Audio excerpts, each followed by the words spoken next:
Hello നമസ്കാരം, Naomi ഡിസൈൻസിലേക്ക് എല്ലാവർക്കും സ്വാഗതം. ഈ ഒരു വീഡിയോയിൽ നമ്മൾ ബ്ലൗസിൻ്റെ ബാക്കിൽ നെക്കിലൊക്കെ ചെയ്യുന്ന സ്റ്റോൺ വർക്കാണ് ചെയ്യുന്നത്.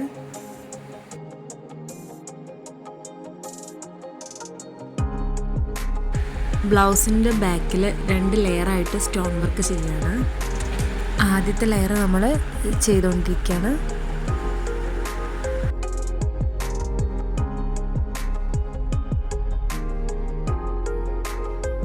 അങ്ങനെ ഫസ്റ്റ് ലെയർ കംപ്ലീറ്റ് ചെയ്തു. സെക്കൻഡ് ലെയർ കംപ്ലീറ്റ് ചെയ്തിട്ട് അതിൻ്റെ സെൻറ്ററിലായിട്ട് ഒരു സിൽവർ കളർ സീക്വൻസ് കൊണ്ട് ഇതുപോലെ വർക്ക് ചെയ്തെടുക്കുകയാണ്. അപ്പോൾ നമ്മുടെ ഫൈനൽ ലുക്ക് വന്ന് ഇങ്ങനെയാണ്. വീഡിയോ എല്ലാവർക്കും ഇഷ്ടമായിട്ടുണ്ടെങ്കിൽ ലൈക്ക് ചെയ്യുക, സബ്സ്ക്രൈബ് ചെയ്യുക, സപ്പോർട്ട് ചെയ്യുക. Thank you.